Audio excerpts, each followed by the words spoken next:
okay, yeah. We're gonna go ahead and nip this in the bud right now. You hear me? Right now. Okay? LeBron did not deserve the Defensive Player of the Year award that year. I'm sorry, especially hearing what they saying. The Grizzlies' leading scorer only scored 15 points a game. They won the game, the amount of games that they won strictly off of defense. They had the best defense in the league, and Gasol led that. So he definitely qualified for that Defensive Player of the Year award. I don't know what kind of narrative they was pushing with this one, but they got the wrong narrative that they need to be pushing. What's good, YouTube? It's your boy Damo Little Sports, man. I'm back again with another reaction video, man. And today, I got a good one for y'all boys, man. We got LeBron James back in the office once again. Y'all been loving these LeBron James exposed videos low-key, so I'm going to keep them coming your way. We got examining the ongoing lie of LeBron's elite defense. We're finna see if LeBron James' defense is really elite like they say it was, or is it false narratives putting on your boy? If you're new to the channel, go ahead and hit the subscribe button, man. If you love sports, this is the place for you. Make sure y'all smash that like button, man. Hit that like button with that three-piece combo for your boy with that leg thigh and that biscuit. But without further ado, let's get right into this video, man. Yes, sir.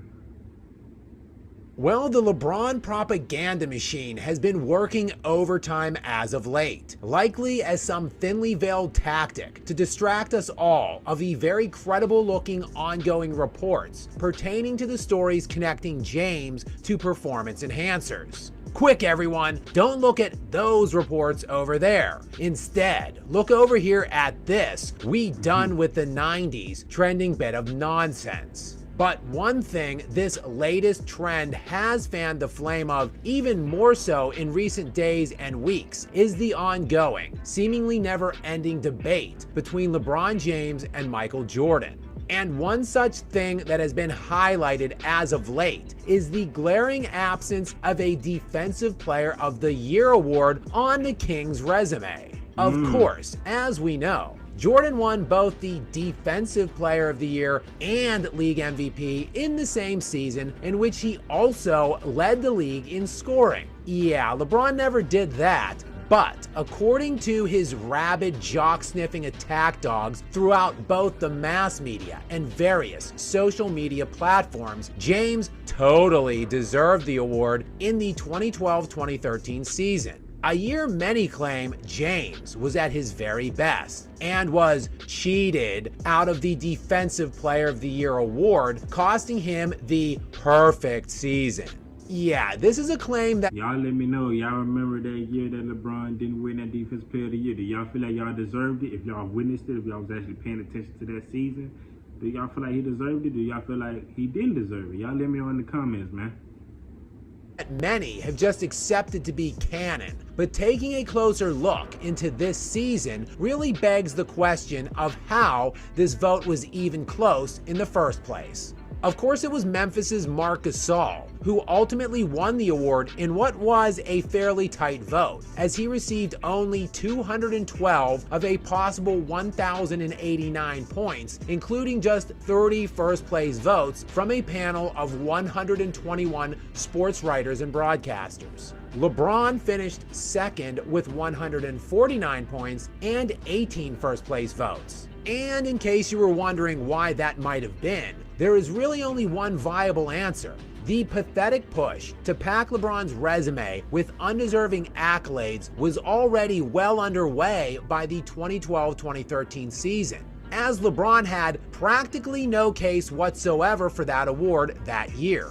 He was, after all, on the Miami Heat super team juggernaut. So while they did have the top record in the league, posting a 66-win campaign, the only remaining question is, so what? That's exactly what they were supposed to do. Memphis, on the other hand, had a 56-26 record with about as limited of an offensive roster as you can possibly imagine. The Grizzlies' leading scorer that season was Rudy Gay, who averaged only 17 points per game, but he only appeared in 42 total games on the season, making their qualified leading scorer that year Zach Randolph, who averaged just 15.5 points per game. What? Yes, you heard that correctly. a team won only 2 games fewer on the season than the Parker, Ginobili, Duncan, and Kawhi Leonard Spurs, with Zach Randolph leading the team in scoring at 15 points per game. And you might be wondering just how exactly they did that. Well, their defense, of course. The Grizzlies led the NBA in points allowed that season at only 88.7 per night. Can you wrap your heads around this premise, kids? A team holding other NBA teams in the 80s per game for an entire 82-game season. Hell, that's basically a halftime score these days.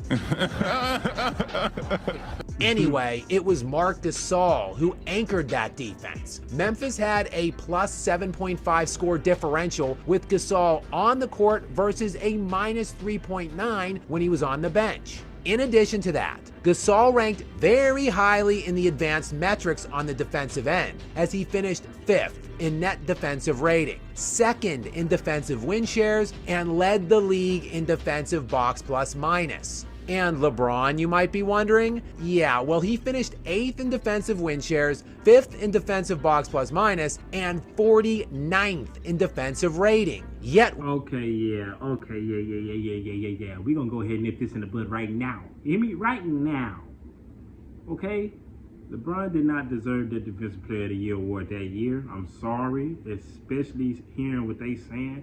The Grizzlies' leading scorer only scored 15 points a game. They won the game, the amount of games that they won, strictly off of defense.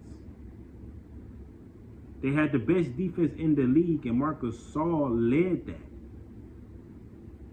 So he definitely qualified for that Defensive Player of the Year award. I don't know what kind of narrative they was pushing with this one, but they got the wrong narrative that they need to be pushing. LeBron didn't get snubbed of nothing from what I'm seeing in this video, for sure. Let's get back to it though. we are routinely inundated with the lie that LeBron got cheated this season.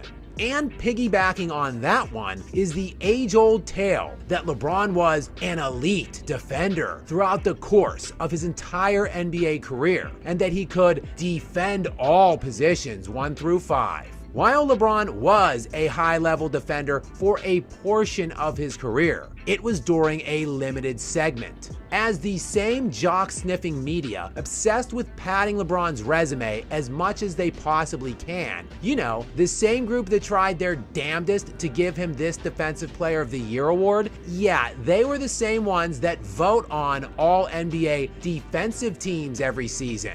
And you know, if they were only able to get LeBron 5 first-team selections and 1 second-team selection in 21 years, his defense was wildly overrated for the vast majority of his career. Oh, and all 6 of his selections came in a consecutive 6-year span. He was named to the first team for 5 straight seasons beginning in 2008-2009 and running through 2012-2013. With the very season he was robbed of that Defensive Player of the Year award being his final on the first team. He was then named to 1 second team the next season in 2014, and then never again after that. As the remainder of his career over the last decade now and counting has been spent with him resting and loafing around the court on the defensive end so he can continually stat pad his all-important hollow box scores on the other end. And yet, his ignorant stan base continues to eat it all up, including the fact LeBron was 3 votes away from winning Defensive Player of the Year award that season, where despite the narrow margin of differential for Gasol, it wasn't that close. But gee, I wonder where this idea came from. And he was 3 votes away from winning Defensive Player of the Year. No, not just the media. This narrative got percolating in the first place from the source itself, the undisputed king of narcissism and self-aggrandizing. Yeah, he was very disappointed about the voting. The following is an excerpt from an article by Ben Golliver from April 25th of 2013. Quote, Thunder center Kendrick Perkins publicly championed teammate Serge Ibaka, who finished 3rd. Spurs guard Manu Ginobili stood up for teammate Tim Duncan, who finished 6th. And now, one of the league's most influential voices has spoken up on behalf of himself, of course.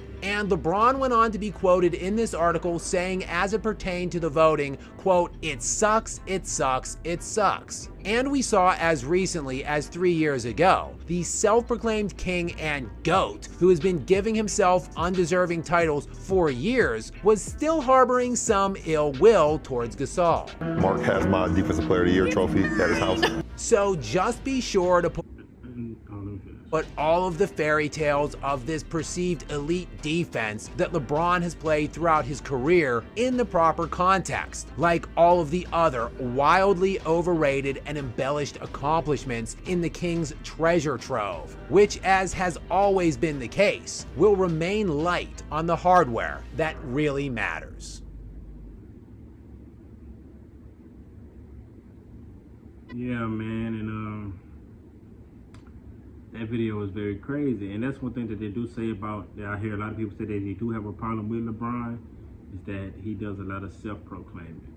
But a lot of these things, like being the GOAT and deserving of awards and things of that nature, bro, you gotta let either your teammates or you gotta let other people speak up for you. That's just how it goes. You feel me? Jordan never called himself the GOAT. He always respected other people. He never once called himself the GOAT. He let the people decide that. Kobe Bryant never called himself the GOAT. He let the people decide that. Shit, Larry Bird never called himself the GOAT. He let the people decide that.